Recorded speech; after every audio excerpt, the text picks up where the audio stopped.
샬롬 할렐루야. 고린도전서 13장 7절입니다. 모든 것을 참으며 모든 것을 믿으며 모든 것을 바라며 모든 것을 견디느니라. 아멘. 고린도전서 15장 19절입니다. 만일 그리스도 안에서 우리가 바라는 것이 다만 이 세상의 삶뿐이면 모든 사람 가운데 우리가 더욱 불쌍한 자이리라. 아멘. 제목은 사랑은 모든 것을 참고 믿으며 바라는 것입니다. 우리가 말씀대로 살려고 노력하다 보면 참아야 할 일이 매우 많습니다. 혈기나 짜증이 나도 참아야 하고 내가 원하는 대로 살아가려는 마음도 참아야지요. 그래서 사랑의 개념을 설명할 때에도 가장 먼저 오래 참고라고 말씀하신 것입니다.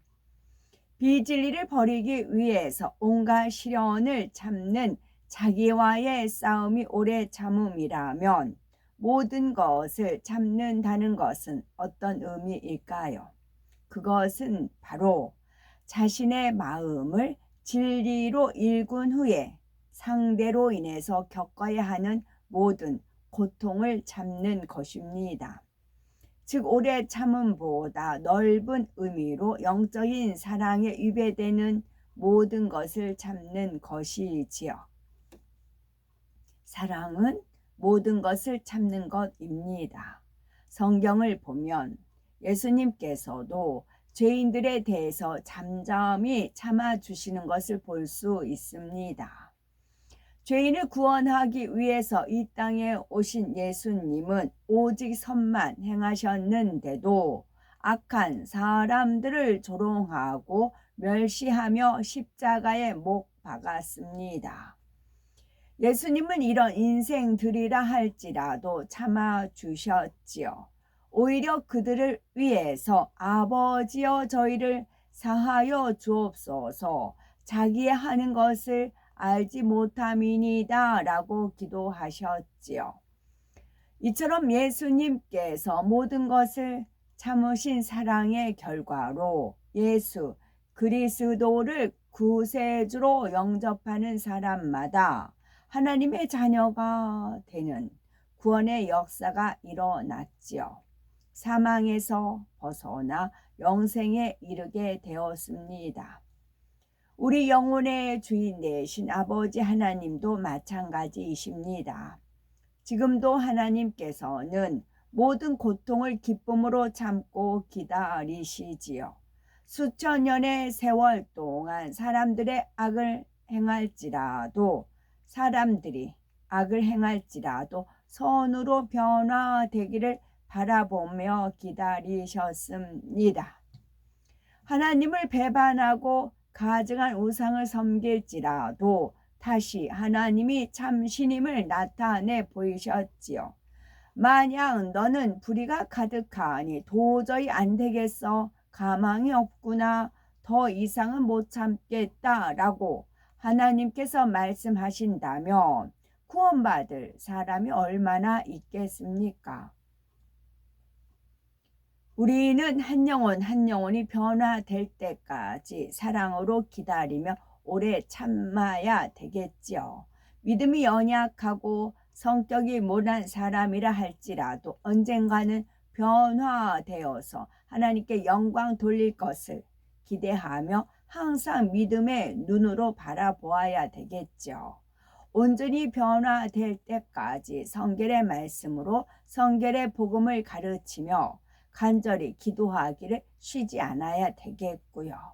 이처럼 모든 것을 참으며 모든 것을 기다리고 또 기다리면 결국 많은 성도가 좋은 일꾼으로 성장할 수가 있답니다. 또한 사랑은 모든 것을 믿는 것입니다. 상대를 진정 사랑한다면 그의 모든 것을 믿어주지요. 설령 허물이 없고 부족한 모습이 보이더라도 흠으로 여기지 않습니다. 앞으로 변화될 것을 믿기에 사랑스럽게 바라봐 주지요.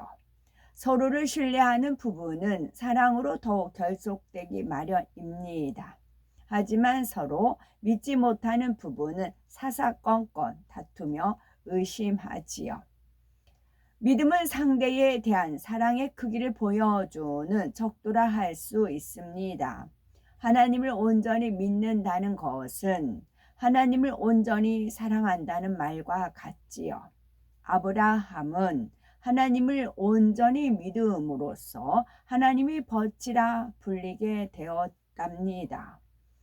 얼마나 하나님에 대한 믿음이 신실했던지 자신의 생명보다 귀한 독자 이삭을 번제로 바치라는 명령에 조금의 망설임도 없이 바로 순종했습니다. 하나님을 온전히 믿었기 때문이지요. 하나님께서는 그런 믿음을 보시고 내가 이제야 네가 하나님을 경외하는 줄을 아노라 하면서 아브라함의 사랑을 인정해 주셨습니다. 이처럼 사랑은 모든 것을 믿는 것입니다. 하나님을 온전히 사랑하면 하나님의 말씀을 100% 믿습니다. 모든 것을 믿기 때문에 또한 모든 것을 참지요.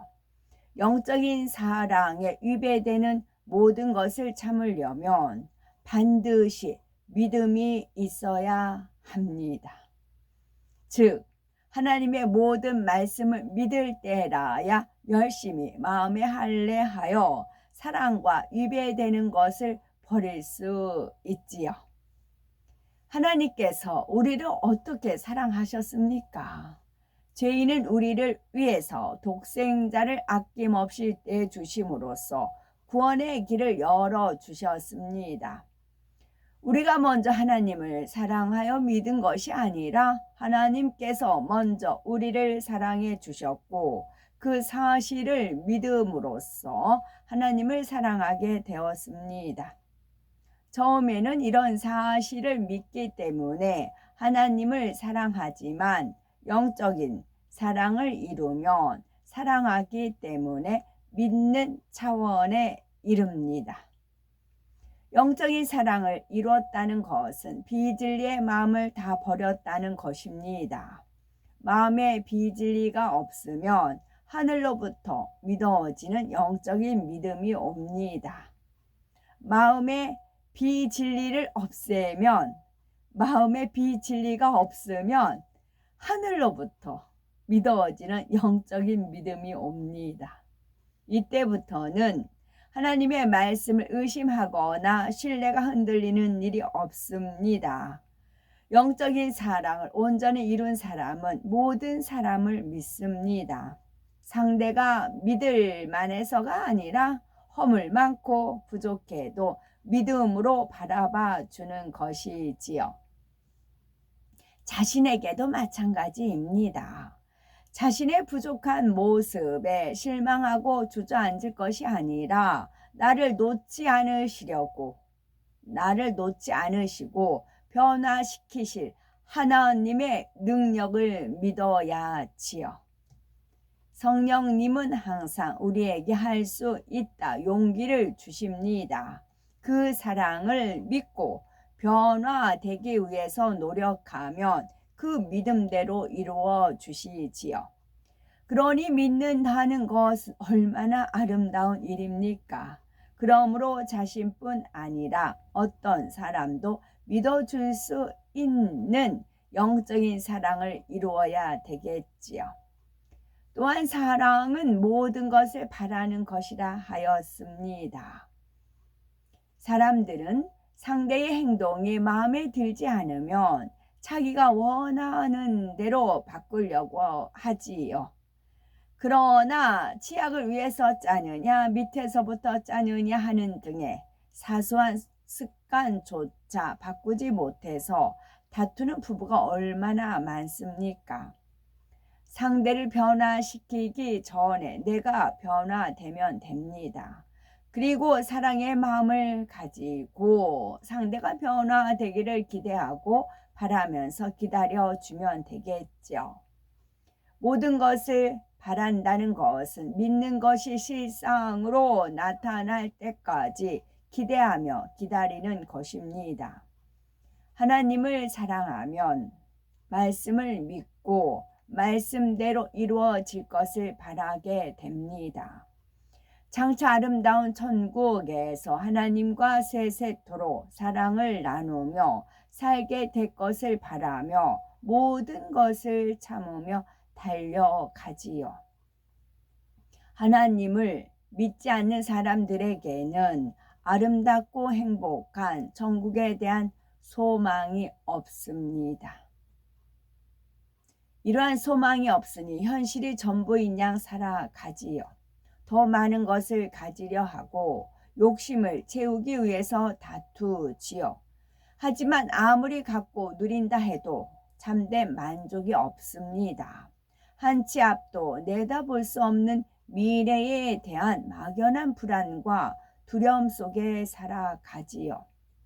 반면에 하나님을 믿는 자녀들은 모든 것을 바람으로써 세상과 구별된 좁은 길을 갑니다. 왜 좁은 길이라 할까요? 이는 하나님을 알지 못하는 사람, 믿지 않는 사람 편에서 볼 때 그렇다는 것입니다. 예수 그리스도를 영접하고 하나님의 자녀가 되면 오락을 즐기지 않고 주일에는 온종일 교회에서 예배드리며 하나님 나라를 위해서 충성 봉사하는 등 말씀대로 살려고 노력하며 기도합니다. 이 자체가 믿음이 없으면 힘들기 때문에 좁은 길이라고 하는 것이지요.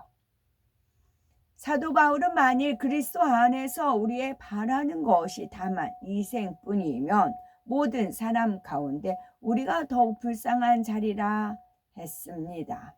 육적으로 보면 성도들은 세상에서 많은 것을 절제하고 경건한 삶을 살아야 하니 고생스럽게 보이지요. 그러나 이 길이 영생의 길이기에 힘들지 않고 행복합니다. 아름다운 천국에서 사랑하는 주님과 영원히 살아갈 것을 생각한다면 얼마나 설레고 즐겁겠습니까? 이처럼 사랑은 믿는 모든 것이 실상으로 나타날 때까지 변함없이 기다리고 바라는 것입니다. 모든 것을 믿음으로 바라본다는 것은 큰 힘이 있습니다. 말썽을 부리거나 공부를 못하는 자녀라도 부모가 잘할 수 있어 하며 믿어주고 소망의 눈으로 바라봐 주면 얼마든지 착하고 공부도 잘하는 아이로 바뀔 수 있습니다. 영혼들을 갈무리할 때에도 자신의 생각 가운데 상대를 단정 지어서는 안 되겠죠. 저 사람은 변화되기 어려울 것 같다 하거나 여전히 그 모습이구나 라고 실망해서는 안 됩니다. 하나님의 사랑으로 변화될 것을 소망의 눈으로 바라봐야지요. 당신도 할 수 있습니다. 격려하며 끊임없이 기도해 주어야겠습니다. 천년을 하루같이 기다리시는 하나님의 마음과 같이 어떤 영혼이든지 소망의 눈으로 바라봐 줄 수 있어야겠습니다. 고린도 교회 사도 바울의 선교 여행을 통해 그리스에서 가장 활발한 상업 도시인 고린도 지방에 세워진 교회입니다. 고린도 교회는 은사가 넘쳤음에도 불구하고 각종 문제가 산적해 있었지요. 분쟁, 소송 문제, 은사 나눔 문제, 부활 논쟁, 심지어 사도 바울의 사도권까지 문제 삼았습니다. 또한 거짓 선지자가 회방하며 음행 같은 세상 문화가 들어와 교회를 더럽혔지요. 빈부격차에 제사 음식 먹는 것 가지고도 싸웠기에 이러한 문제들을 해결하기 위해서 사도 바울이 쓴 서신이 고린도전서, 고린도후서입니다. 아멘.